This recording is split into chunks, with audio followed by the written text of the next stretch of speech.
부동산 브리핑입니다. 정부가 세입자가 월세 세액공제를 받을 수 있는 기준 시가 범위를 확대한다고 밝혔습니다. 또 1주택 고령 가구가 기존보다 저렴한 주택으로 이동하면 차액을 연금 계좌에 넣을 수 있도록 했습니다.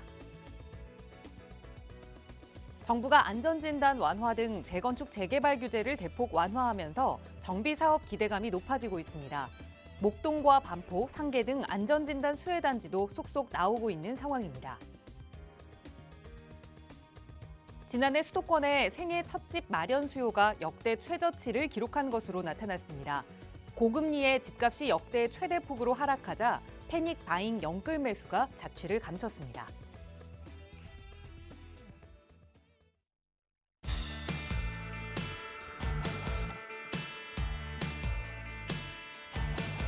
여러분 안녕하십니까? 부동산 고민 무엇이든 물어보세요. 진행의 김진주입니다.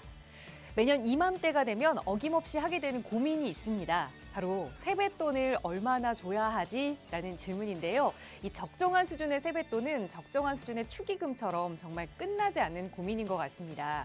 그래서 여러분의 고민을 좀 덜어주기 위해서 한 포털 사이트에서 과연 적정한 세뱃돈 수준이 어느 정도일까요? 라는 설문조사를 했다고 합니다. 주는 사람에게도 크게 부담되지 않고 또 받는 사람도 서운하지 않은 세뱃돈의 금액이 무려 10만 원이라고 하는데요. 경제가 어렵다고 해서 이 10만 원이 조금 큰 금액처럼 느껴지긴 하지만 그래도 또 조카들이 활짝 웃는 모습을 생각한다면 또 그 정도는 준비할 수 있지 않을까라는 생각도 듭니다. 여러분도 이 세뱃돈 고민 함께 해보시고 부동산 투자 고민은 저희와 함께 나누세요. 오늘도 이용하실 수 있는 무료 상담 전화로 함께 하겠습니다. 나가고 있는 번호 서울지역번호 02-2638-3972번 시청하시는 누구나 무료로 이용하실 수 있고요. 문자 편하신 분들 위해서 유료 100원의 상담 문자 샵 3989번으로도 함께 하겠습니다. 자, 그럼 오늘도 부자 되는 여러분의 부동산 고민 속으로 지금 바로 출발합니다.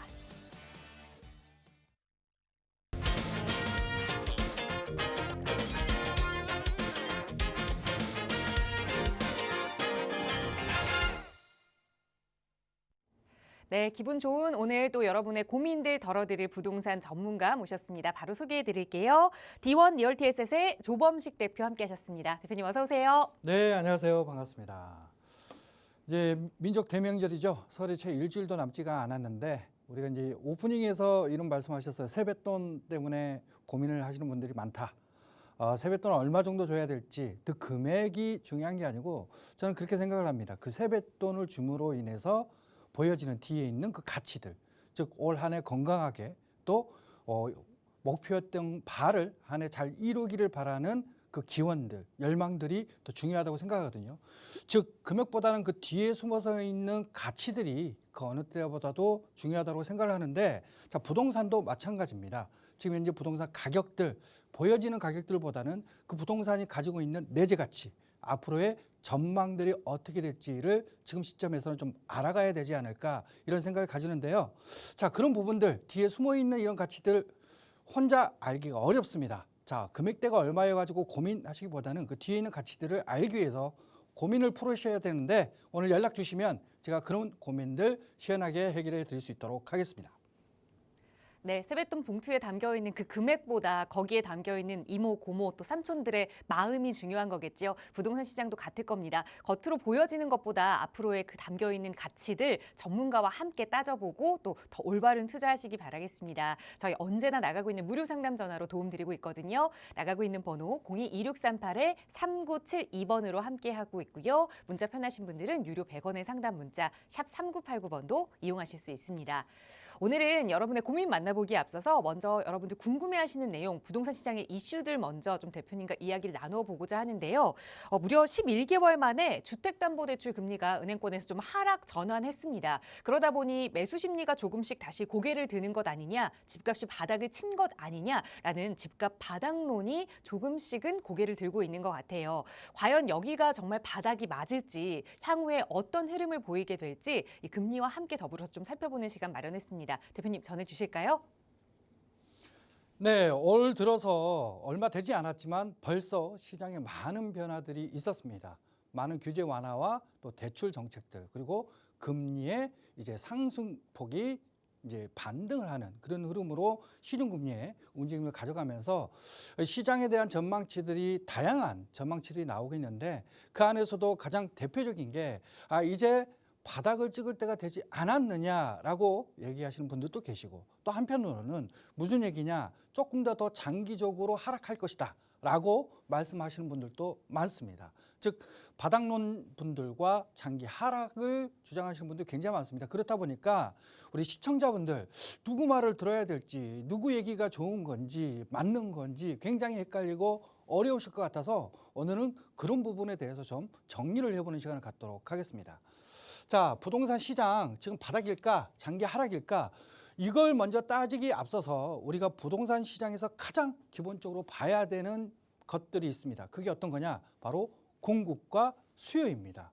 즉 시장의 가격은 결국 공급과 수요로 인해서 결정이 되기 때문에 공급이 어떻게 될 것인지 또 수요가 어떻게 변화될 것인지를 미리미리 좀 예측한다라면 그 안에서 바닥이 될 수도 있고 또 장기 하락이 될 수도 있다라는 거죠. 즉 제가 먼저 결론부터 말씀드리자면 바닥을 주장하시는 분들 그리고 장기 하락을 주장하시는 분들 모두 다 맞는 말씀을 하고 계신다는 겁니다. 이거 무슨 궤변이냐 이렇게 생각하실 수가 있는데 자, 그 이유에 대해서 자세히 보도록 하겠습니다. 자, 우리가 공급 같은 경우에는 실은 부동산 공급을 빨리 또 많이 할 수 있는 것은 아닙니다. 좀 장기적인 관점에서 많은 택지지구, 좀 신도시라든지 내지는 재개발, 재건축을 통해서 굉장히 오랜 시간, 짧게는 7, 8년, 길게는 15년, 20년까지도 걸리는 이 개발 기간을 통해서 공급이 이루어지기 때문에 실제로 공급 같은 경우에는 좀 장기적 관점에서 봐야 되고 단기적으로 공급량을 컨트롤하기가 굉장히 어렵습니다. 자, 특히 그런 데다가 이 공급 같은 경우에는 즉 꾸준하게 공급이 돼야 되는 상황들이 있거든요. 그래서 이 공급을 시장에서 많이 컨트롤하기는 어려운 상황입니다. 하지만 상대적으로 이 수요 같은 경우에는 시장에서 많이 특히 단기적인 부분에서 많이 움직여지고 있거든요. 즉 공급이 아닌 수요 같은 경우에는 짧은 시간 안에 수요가 많이 줄기도 하고 또 늘어나기도 합니다. 실제로 2018년도에 금리 같은 경우가 굉장히 저금리 상황으로 가다 보니까 굉장히 시장의 유동성이 많아지면서 부동산 시장으로 유입되고 또 그러면서 가격이 많이 상승하는 흐름으로 갔죠. 자, 그렇다 보니까 정부에서 이런 부동산 과열을 막기 위해서 정책적으로 규제 정책들을 내놓으면서 시장의 수요를 더 축소시키는 방향의 그런 흐름들을 가져갔습니다. 자, 공급을 많이 컨트롤하기가 어렵다 보니까 상대적으로 수요란 수요를 컨트롤하면서 수요를 많이 줄이게 했고 실질적으로는 수요가 특히 다주택자들 같은 경우에는 중과라든지 또 세금에 대한 부분들 그리고 규제 지역에 대한 이런 지역적인 규제를 통해서 결과적으로는 수요를 많이 위축시키는 그런 방향성을 가져갔었습니다. 근데 지금 현재 와서 이런 저금리 즉 부동산 가격이 많이 상승할 수밖에 없었던 흐름들이 이제는 반대로 고금리의 기조로 바뀌게 됐죠.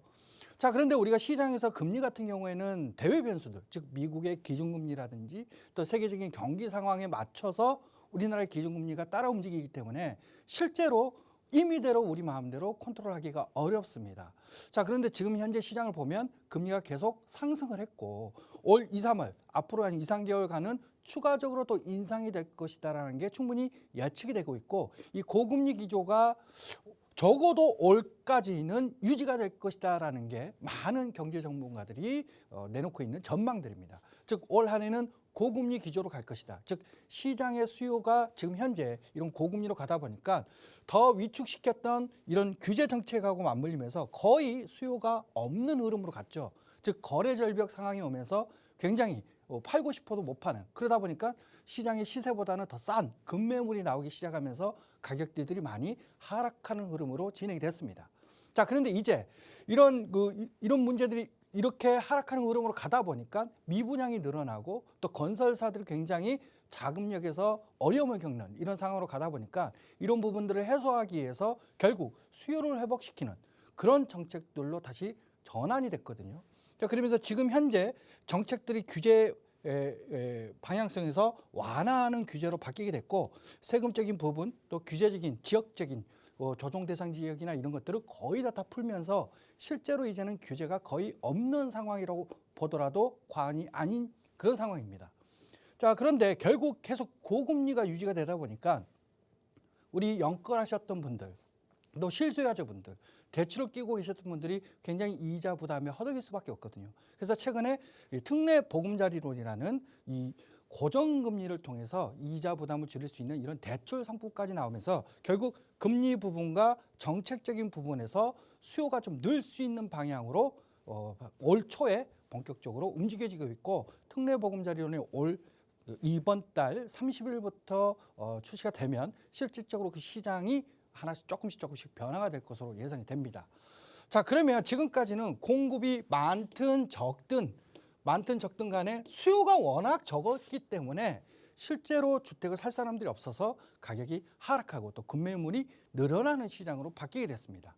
자, 그런데 올 상반기부터는 실질적으로 이런 수요가 조금 이렇게 회복하는 흐름으로 진행이 될 것으로 보여지고, 회복이 조금씩 되다 보면 시장 전체적으로 가격들이 움직이고 또 상승하거나 반등하는 게 아니라 그 안에서도 공급이 적었던 지역들 같은 경우에는 수요하고 공급이 맞물리면서 보합세 내지는 다시 안정세를 가져갈 것으로 예상이 되고, 공급이 지금도 많은 지역들, 이런 지역들은 수요가 회복되더라도 그 공급을 소화할 수 있는 수요자들이 워낙 적다 보니까, 또 상대적으로 공급이 워낙 많다 보니까 결과적으로는 추가 하락하는 흐름으로 진행이 될 것이라는 겁니다.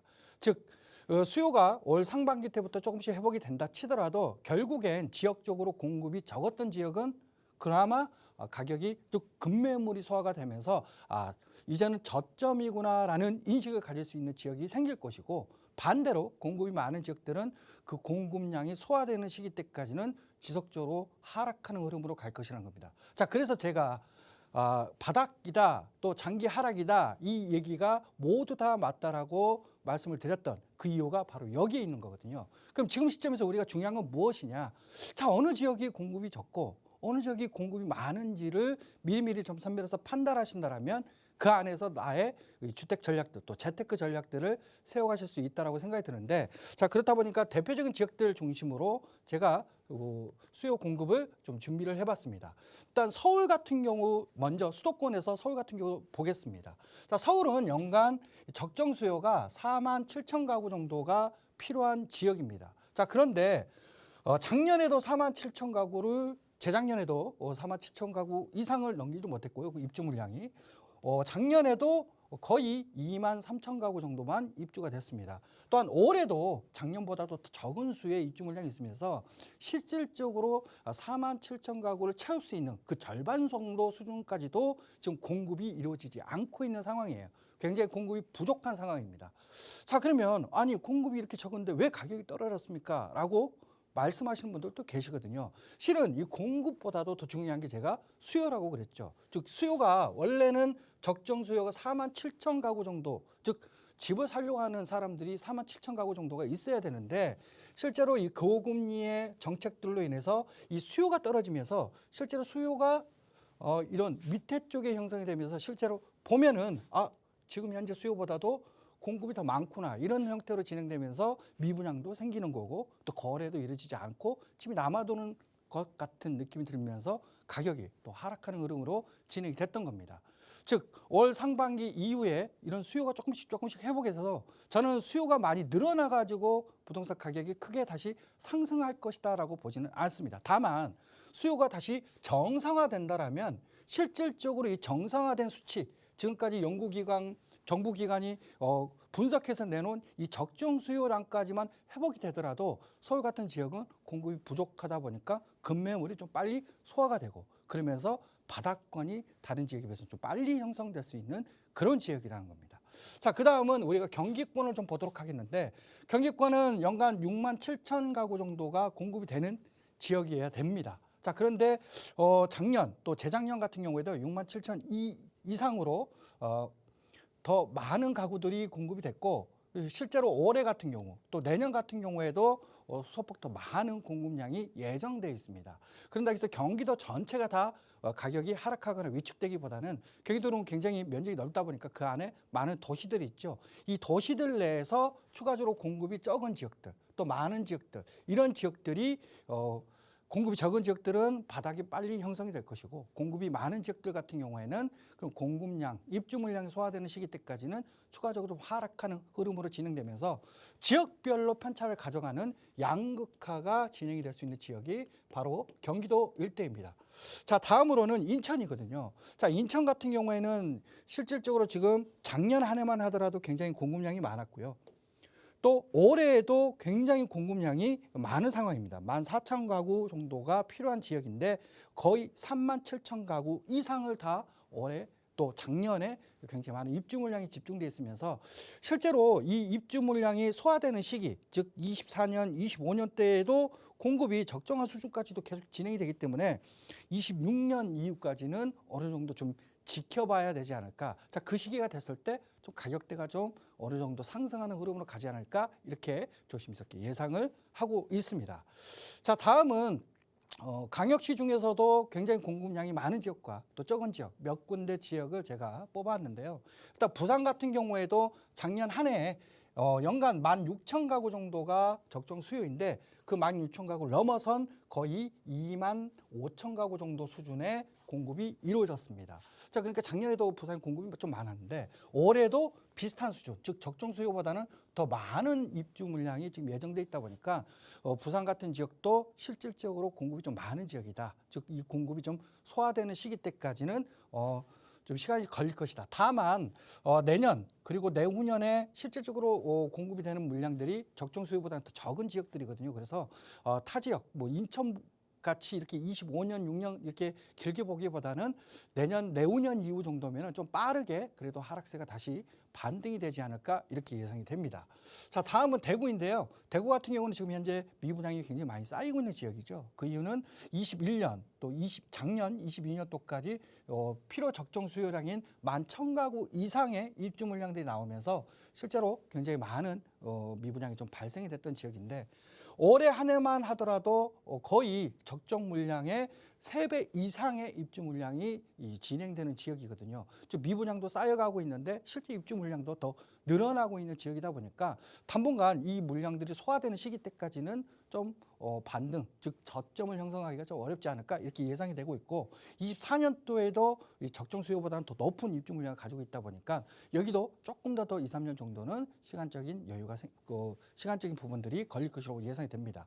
반대로 광주 같은 경우에는 올 한 해만 이 적정 수요 7,000가구 정도를 넘기면서 거의 한 2배 정도가 입주 물량이 좀 나오면서 실제로 가격이 좀 하락하는 흐름으로 진행이 됐지만 내년 그리고 내후년 그리고 2025년도까지도 적정 수요보다도 더 적은 공급 물량이 예상되고 있다 보니까 내년 정도 되면 충분히 가격이 좀 회복될 수 있는, 즉 회복이 아니라 이 저점 바닥권이 형성될 수 있는 그런 지역이라고 예상이 됩니다. 다음은 이제 세종시인데요. 세종시 같은 경우에는 작년 2022년도에는 실은 적정 수요인 한 2,000가구 정도하고 거의 비슷한 수준의 공급이 이루어졌던 지역입니다. 다만 그 이전 시기 2021년, 20년, 2019년도에 거의 필요 공급량의 그 10배 이상 정도 되는 해마다 10배 정도 되는 그런 공급이 진행됐던 지역이거든요. 이 공급 물량들이 지금 현재 아직 소화가 되지를 않고 있고 실질적으로 이제 내년 그리고 내후년 계속 24년도까지는 적정 물량이 계속 추가적으로 공급이 이루어지다 보니까 시기적으로는 뭐 세종시가 좀 많이 가격이 하락을 했더라도 완만하게 바닥권을 형성하는 거는 내년, 내후년 정도가 되지 않을까, 이렇게 예상이 되고 있습니다. 자, 그러면서 실제로 이 공급이 시장에 영향을 줄 수 있는 시기, 즉 수요가 적정 수요만큼 다시 회복되는, 수요가 정상화되는 시기가 올 상반기와 중순 정도에는 충분히 그렇게 될 것으로 예상이 되고 있고 특히나 정부에서 그런 정책들 또 그런 유도책들을 많이 내놓고 있는 상황입니다. 특히 뭐 앞서 얘기했던 특례 보금자리론 같은 경우 올 이제 1월 30일부터 시작이 되는데요.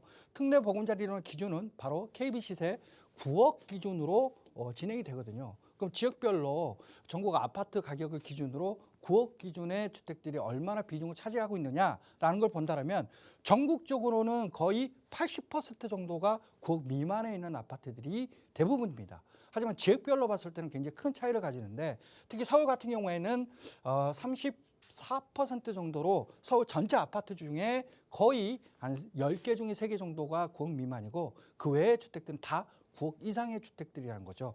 또 그 외에 수도권, 또 5대 광역시, 그리고 지방 같은 경우에는 거의 80% 그리고 90% 가까이가 구억 미만에 있는 주택들입니다. 그럼 실제로 시장에서 급매물이 빨리 소화되는 지역들, 그만큼 물량이 적은 지역들 같은 경우가 굉장히 빨리 바닥권을 형성할 것으로 보여지는데 바로 그 지역이 서울같이 이렇게 구억 미만에 있는 주택들의 비중이 적은 지역들이라고 예상이 되고 있고 이 안에서도 특히나 이제 공급 자체가 서울이 또 적다 보니까 추가적으로 이런 부분들이 맞물리면서 수요가 회복되면 회복될수록 저점, 또 바닥권이 형성되는 가장 빠른 지역은 서울 지역이 아닐까 이렇게 예상이 됩니다. 자, 바닥일까, 추가 하락일까 이렇게 지역별로 또 공급량, 또 수요에 대한 부분들을 꼼꼼히 따지셔야지만이 적어도 어느 정도는 이렇게 되겠구나라고 예측을 할 수가 있기 때문에 이런 부분들을 하나씩을 지금 시점에서 잘 챙겨 보시고 그 안에서 여기는 좀 많나, 여기는 좀 적나, 지금 가지고 있는 것들이 괜찮나 이런 판단들을 미리미리 준비하시는 게 좋지 않을까 이렇게 생각이 듭니다. 그래서 저희가 좀 더 디테일하게 이런 부분들을 알려드릴 계획이 있는데요. 세미나를 통해서 저희들이 알려드리는데 이번 주는 저희가 연휴가 있다 보니까 내일 하루만 세미나를 진행하고요. 금요일 날 하루 세미나 오셔가지고 명절 전에 이런 지역 저런 지역이구나 이렇게 미리미리 판단하셔가지고 이런 부분들 잘 재테크 전략 세우시는데 활용하시기를 바라겠습니다. 네, 결국 부동산 시장이 회복기가 되든 아니면 이런 침체가 장기화되든 각 지역별로 좀 차이가 있다라는 말씀이셨는데요. 그 지역 내가 어느 정도는 좀 가늠하고 있지만 그래도 정확하게 전문가와 이야기 나눠보고 싶다 하신다면 무료로 진행되는 세미나니까요. 역시 나가고 있는 번호로 문의 주세요. 세미나 참여 안내 자세하게 도움 드리도록 하겠습니다. 자, 계속해서 일부 남은 시간은 시청자 여러분의 고민 직접 만나보는 시간 가져보도록 할게요. 바로 오늘 첫 번째 시청자분 전화 연결하겠습니다. 여보세요? 네, 여보세요. 네, 안녕하세요. 반갑습니다.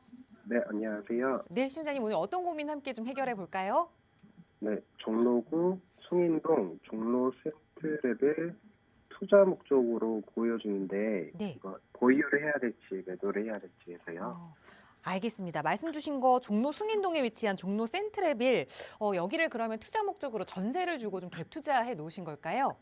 네, 알겠습니다. 거주는 안 하시고 계셔서 이제 투자 가치로서만 향후 전망이 좀 궁금하신 것 같아요. 한번 종로구로 가보겠습니다. 대표님과 인사 나눠보세요. 안녕하세요. 네, 안녕하세요. 네, 반갑습니다. 네, 네, 종로에 있는 종로 센트레빌 아파트를 가지고 계시는데 요거는 이제 거주하시는 건 아니고 뭐 투자 목적으로 좀 사신 것 같아요. 그죠? 네, 네. 요거 몇 평대 지금 가지고 계신가요? 32평입니다. 32평짜리. 사신 지는 꽤 됐나요? 18년도에 8억으로 보였어요. 네. 뭐 그러면 한 뭐 지금 이제 5년 차 들어가네요. 보유하신 지. 네, 네. 자, 그러면 이제 여기는 6호선 창신역이죠? 네, 예, 창신역 바로 역세권에 위치해 있는 아파트예요. 종로 센트레빌 아파트라고. 근데 이 아파트 같은 경우에는 실은 뭐 지리적으로 봤을 때는 바로 밑이 구도심이잖아요. 네, 그리고 뭐 을지로 종로 막 이런 업무 타운이 밀집되어 있는 지역들의 출퇴근이 굉장히 굉장히 출퇴근이 좋은 그런 입지에 있는데 실은 그거 빼놓고 그거 외에 다른 입지를 좀 보자면 이 주변 지역이 다 이렇게 좀 낙후되어 있는 주택들이 굉장히 많아요. 네, 그거는 알고 계시죠? 뭐 가지고 계시니까. 굉장히 낙후되어 있는 지역들이 많고 이 지역들이 뭐 낙후되어 있는 데다가 또 교육이라든지 편의기반 시설 주변이 낙후되어 있으니까 그런 것들이 많이 부족하거든요. 그러니까 출퇴근 하나는 굉장히 좋은데 그 외의 것들이 굉장히 아쉬웠던 지역이에요. 근데 이제 과거에는 실은 이런 주변 지역의 변화들이 좀 채워질 수 있는 그런 요건들을 가지고 있었던 지역들이거든요. 근데 그게 잘 쉽게 되지를 않았습니다. 원래는 여기가 창신숭인 뉴타운으로 지정되고 뉴타운으로 개발이 진행되려고 했던 지역이에요. 근데 이제 여러 가지 내부적인 이유 때문에 뉴타운이 이제 취소가 되고 해제가 됐죠. 자, 그러면서 결국에는 이게 이제 도시재생 사업으로 전환이 됐거든요. 이거 우리가 도시재생 사업은 뭐 그렇게 뭐 전면 철거를 해가지고 막 크게 이 지역을 크게 바꿔가지고 뭐 아파트를 짓는다 이런 뉴타운 방식의 재개발이 아니고 그 지역을 그대로 놔두고 길만 좀 좋게 해주고 또 벽화도 그려서 주변 지역을 좀 깔끔하게 보이게끔 하는 요 정도 수준의 개발 계획이에요. 실제로 그래서 주변에 큰 변화가 없었던 지역입니다. 실은 여기에 있는 이 센트레빌 자체가 내가 재건축을 할 거야, 내지는 리모델링을 할 거야 라는 호재가 있다라면은 참 좋은데 지금 제가 알기로는 그런 내용들은 아직 없는 단지예요. 그죠? 네. 네. 그렇다 보면 결국엔 주변이 좀 이렇게 바뀌어서 올 수 있는 호재도, 왜냐? 출퇴근은 굉장히 편한 지역이니까 나머지 부족했던 게 좀 채워지면은 참 좋은 지역인데 그동안은 이 뉴타운에서 도시재생으로 전환되면서 이게 다 무산이 됐었어요. 근데 최근에 이제 서울시에서 다시 이 도시재생했던 창신송인을 재개발을 통해서 아파트도 짓고 뭐 필요하면은 상가들도 만들고 또 이렇게 해서 살기 좋은 동네를 좀 만들겠다 해서 최근에 이 지역이 다 신통계획으로 지정이 되고 있습니다. 그거는 알고 계신가요? 네. 네. 그래서 고민이 좀 있으신 것 같아요. 왜냐하면 여기가 좀 많이 변하면 참 좋을 것 같은데 이런 생각 가지는데 저는 이렇게 생각을 합니다. 앞으로 여기가 신통기획이 진행이 돼서 이 지역에 아파트도 만들어지고 뭐 여러 가지 편의시설이 들어서고 그러면 지금까지 워낙 이 출퇴근 입지는 좋다 보니까 지금보다는 더 가치가 상승할 수 있는 지역은 맞아요. 맞는데 이제 신통기획이 지정이 돼서 실제로 이제 뭐 후보지로 선정이 돼서 구역 지정되고 또 하나씩 단계별로 진행이 된다라면 실제로 뭐 8년, 9년, 짧게는 길게는 뭐 10년 이상씩 걸릴 걸로 예상이 되거든요. 그 시기 때까지 더 추가적으로 보유를 하셔야 실제로 이 주변 지역이 변해야지만이 이 지역의 가치가 오를 것 아닙니까? 자, 그런 측면에서 봤을 때 좀 장기적인 관점에서 봐야 되는 지역이다라는 거예요. 자, 그러면 장기적인 관점에서 보는 지역들 같은 경우에는 가장 대표적인 게 뭐냐면 주거와 투자를 같이 했을 경우에는 저는 괜찮다라고 봅니다. 같이 살면서 좀 주변의 동네들이 하나씩 재개발이 되고 좋은 것들이 들어오고 하는 모습들을 봐가면서 같이 그 가치가 오를 수 있는 그 시기를 같이 기다릴 수 있는 상황이라면 저는 뭐 보유하셔도 괜찮다라고 생각이 드는데 이게 지금 거주하시는 건 아니잖아요. 그죠? 네. 예, 투자하시는 거잖아요. 투자 측면에서는 지금 사는 것도 아니고 또 2018년도에 매수를 하셔서 한 4년간 그래도 보유를 하셨단 말이에요. 4, 5년간.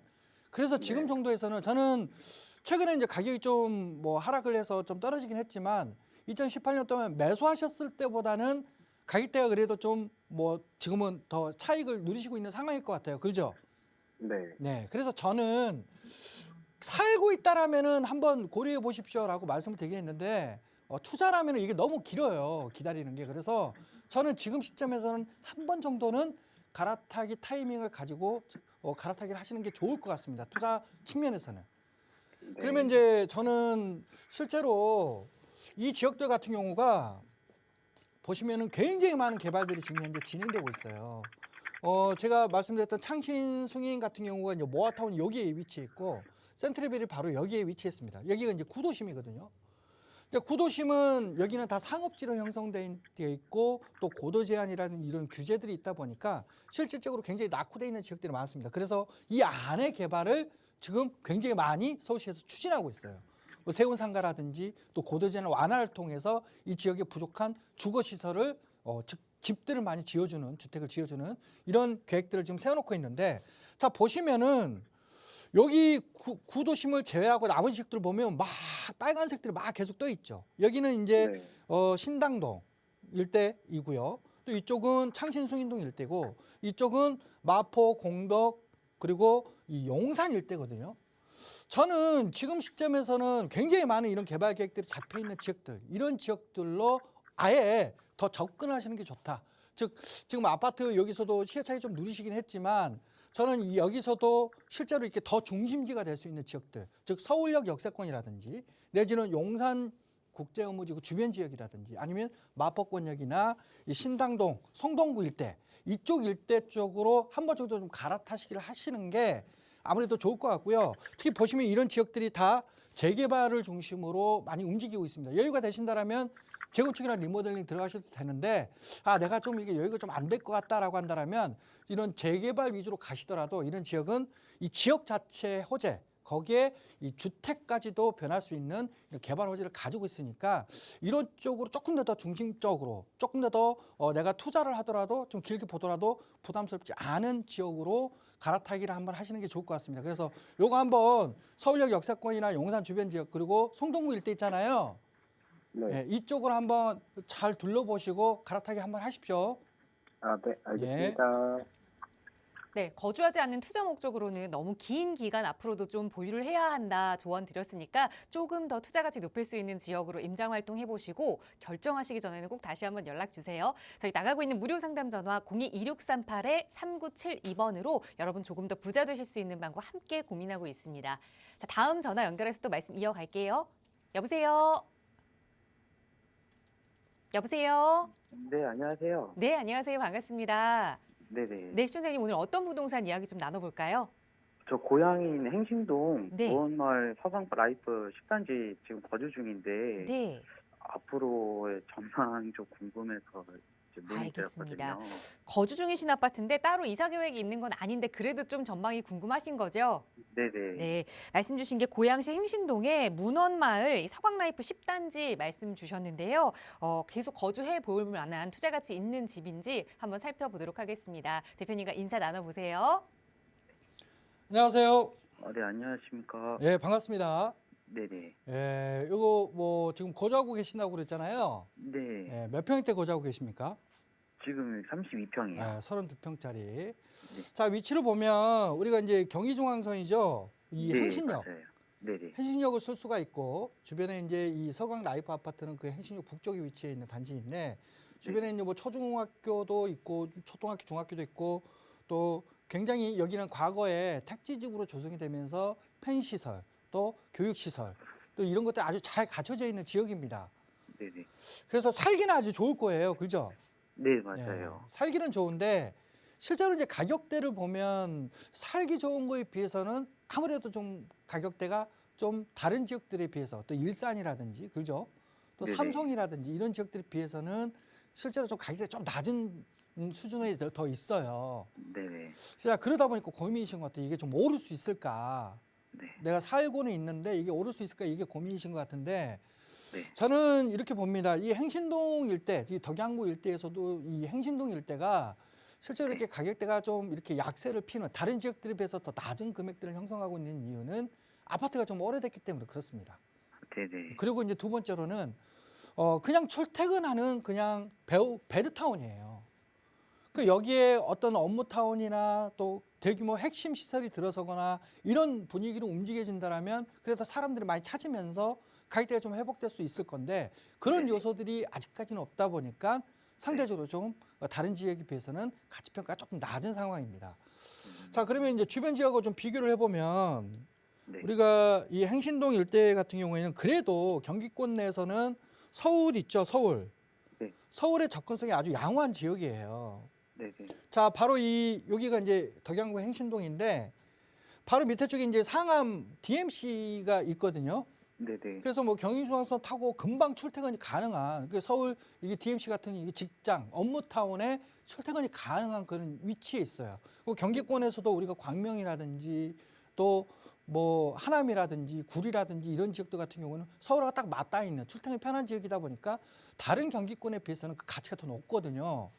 근데 그럼에도 불구하고 행신동이 가격대가 좀 낮은 이유는 여기가 이제 아파트가 거의 이제 30년이 다 된 그런 단지들이 대부분이잖아요. 네네. 네.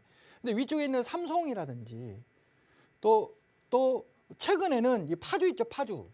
네. 파주 운정신도시라든지 이런 지역들의 신규 아파트들이 막 나오다 보니까 특히 이제 그 가격대가 큰 차이가 안 나는 그런 수준으로 나오다 보니까 실은 이 최근에 이 지역에 많은 전취업하신 분들의 인구 이동을 좀 보면 은평구 있죠, 은평구. 네네. 은평구에서 이 덕양구 행신동으로 많이 넘어가셨어요, 예전에. 네. 그리고 이 덕양구에서 최근에 이 흐름을 보면 그러면 은평구에서 넘어오면 가격이 좀 올라야 되는데 이 덕양구에 사시던 분들이 삼성이라든지 아니면 파주 쪽으로 많이 넘어가셨습니다. 이유가 이 덕양구만큼 또 여기 거기 파주 신도시도 이 택지지구인데 그거 새 거잖아요, 아파트가. 네네. 그 영시 차이가 많이 나고 또 거주 환경도 비슷하다 보니까 물론 이제 출퇴근의 차이는 굉장히 큽니다만은 그렇더라도 좀 새 집에서 좀 살고 싶다라고 하면서 빨리 넘어가셨어요. 자, 그만큼 이런 지역들 신규 주택이 위에서 주변에 신규 이런 분양들이 많다 보니까 이런 거에 좀 수요를 뺏기면서 가격대가 그렇게 많이 오르지 않았던 지역인데 저는 이렇게 생각을 합니다. 이 오래된 이 구축 아파트가 신축으로 바뀔 수 있다라면 또 하나의 호재가 될 수가 있겠죠. 네네. 자, 지금까지 많은 분들이 이런 택지지구, 신도시들 이렇게 바라볼 때 많은 분들이 보는 게 이제 일기 신도시를 포인트로 먼저 봐요. 그러다 보니까 일산 쪽 내지는 뭐 분당이라든지 평촌이라든지 삼본이라든지 이런 쪽에 많이 집중을 합니다. 그 이유는 우리 뭐 지금 정부의 공약으로도 나왔지만 일기 신도시 재건축하겠다. 거기에 관련된 정책도 만들고 법률도 만들어서 재건축 가능하게끔 만들어주겠다는 내용이 나오면서 그때부터 좀 관심이 집중이 됐고 또 그게 빠르냐 느르냐 이런 굉장히 논란도 일어나고 있는 상황입니다. 근데 많은 분들이 그러다 보니까 일기 신도시에만 집중을 하는데 실은 이 택지지구 있죠. 네네. 이 택지지구도 그런 일기 신도시하고 똑같은 그런 그 용적률 규제가 잡혀 있는 지역들이에요. 그러면 말은 우리가 신도시라고 얘기를 하지만 실은 앞으로 특별법이 만들어지고 진행이 되면요 노후 택지지구를 중심으로 한 그런 완화 정책들이 나올 겁니다. 그럼 그 대상 중에 하나가 바로 덕양구 행신동이에요. 그럼 여기도 마찬가지로 재건축의 길이 열릴 수 있고 또 재건축이 안 되는 단지들 같은 경우는 리모델링으로 진행을 할 수가 있겠죠. 자, 그런 측면에서 봤을 때 지금 가지고 계시는 그 서강 라이프 있잖아요. 네네. 서강 라이프는 실은 행신동 일대에서도 200% 초반대의 용적률을 유지하고 있는 단지예요. 물론 180%, 뭐 170% 이런 낮은 용적률이 아니다 보니까 다소 좀 아쉽긴 하지만 네네. 같은 행신동 일대에 있는 단지들, 그런 단지들은 거의 용적률을 평균 220에서 250% 정도 수준을 하고 있거든요. 네. 그런 단지들에 비해서는 상대적으로 좀 용적률이 낮은 단지다 보니까 재건축 같은 경우에도 한번 도전해 볼 수 있는 그런 단지입니다. 그게 안 되면 리모델링 갈 수 있겠죠. 네네. 그게 2, 3년 안에는 이루어질 거예요. 네네. 예, 그러다 보니까 그런 이슈들이 한번 올 수 있는 지역이고 제가 아까 말씀드렸다시피 이 지역 내에서 어떤 이슈, 포인트가 있으면은 더 좋다라고 그랬잖아요. 그게 교통이든 또 편의시설이든. 지금 여기 대곡역이 GTX가 지나가시는 건 알고 있죠? 네네. 네, 이 대곡역 역세권에 앞으로 도시개발구역이 제정돼서 이 지역에 편의기반 시설도 들어서고 업무 시설도 들어서고 또 교통도 좋아지는 특히 A 노선이다 보니까 교통이 굉장히 빠르거든요. 자, 이런 호재들이 붙으면서 실질적으로 행신동 자체에 관심도 갖게 되고 또 재건축, 리모델링 이슈가 생기면 지금보다는 가격이 좀 더 움직일 수 있는 그런 지역입니다. 그래서 저는 지금 막 조금 떨어진다고 해서 너무 막 이렇게 겁먹지 마시고 이런 기다리는 호재들이 있으니까 네네. 거주하시니까 그 시기 때까지 좀 기다리셨다가 가격이 좀 회복되고 상승하는 흐름이 되면 그때 한 번 더 연락 주십시오. 일단 보유 의견 드리겠습니다. 네. 감사합니다.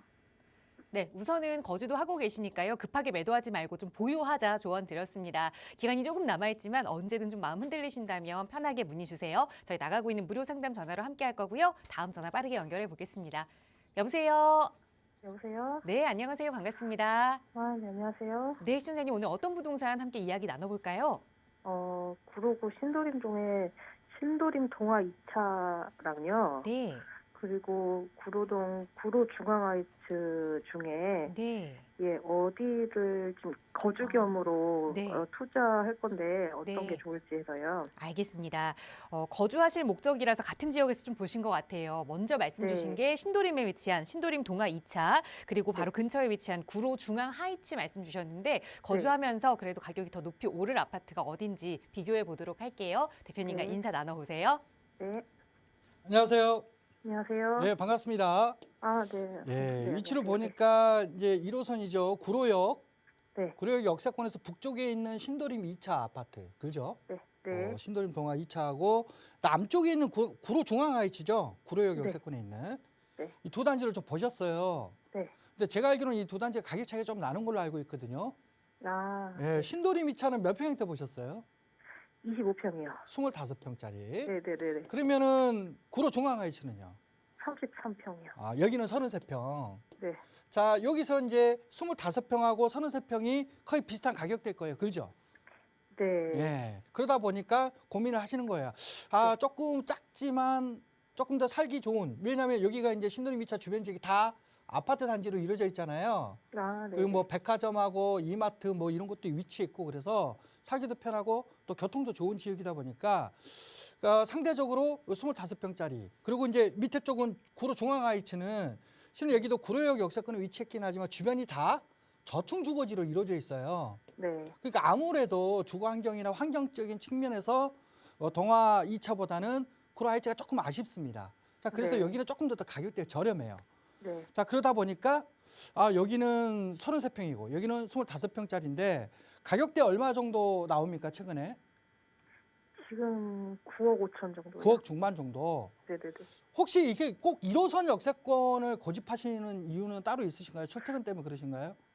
네네. 1호선을 좀 이용하고 싶어서. 아, 그래요? 네네네. 그러면 저는 이렇게 생각을 합니다. 여기 25평짜리든 33평이든 9억 네. 중반이잖아요. 그죠? 네. 예. 9억 5천인데 네. 이게 지금 뭐 시장에 나오는 뭐 금매물 정도 수준의 가격대일 거예요. 시세보다 조금 더 낮은 금액대. 그죠? 네. 네. 그러면 저는 이거 다 뭐 거주와 투자 목적으로 보신다고 했기 때문에 현금 다 들고 들어가시는 건 아닐 거 아니에요. 그렇죠. 네. 그죠? 대출 받으실 거 아니에요. 네네. 그 저라면은 요 금액대에 들어가시는 거는 조금 지금 말리고 싶습니다. 아. 왜 그러냐? 자, 실제로 지금 올 1월 30일 이제 앞으로 30일 있죠? 30일. 네. 그때 특례 보금자리론이 나와요. 네. 그러면 지금 그 대출 받으시는 게 몇 %일지는 모르겠으나 네. 지금 이자가 굉장히 부담스러운 시기잖아요. 그죠? 네네, 금리가 높다 그렇죠. 보니까. 근데 이 특례 보금자리론은 상대적으로 이자에 대한 부담이 더 적을 겁니다. 네. 그럼 그걸 활용하셔야 되는데 네. 그 기준이 9억이에요. 9억. 네. 아, 네네네. 네, 9억. 9억 네. 미만에 있는 주택들만 이 특례 보금자리를 활용할 수가 있어요. 그러면 이게 네. 이제 시세는 9억 5천인데 아마도 시장에 나오는 거는 9억 미만에 나올 수 있습니다. 네. 그 초급매물들 뭐 네. 8억 5천, 8억 7천 이렇게 나올 거예요. 네. 거기 헷갈리시면 안 돼요. 네. 이 시장에 이 실제 내 매매하는 거래보다도 이 특례 보금자리는 KB 시세로 하거든요. KB 시세. 국민은행 있죠? 네. 거기 시세로 가기 때문에 요거 확인해 보시면 둘 다 아마 25평이든 33평이든 다 9억대를 넘어 있을 거라고 저는 생각이 들거든요. 네. 요거 꼭 확인하시고요. 그러면 네. 이 특례 보금자리를 활용하기 좀 어려워요. 1년간 하기 때문에 이런 게 있을 때 활용하시는 게 좋거든요. 네. 근데 이제 제가 봤을 때는 이쪽하고 조금 떨어져 있긴 한데 1호선이라고 하니까 네. 1호선 중에서는 제가 좀 여기 말고 추천드리고 싶은 지역이 있거든요. 네. 예, 거기가 어디라면 광운대 아세요? 아, 네, 알아요. 예, 광운대가 앞으로 여기가 GTX가 계획돼 있어요. 네. 그리고 여기도 마찬가지로 이 역세권이 지금 현재 개발 진행 중에 있는 지역이거든요.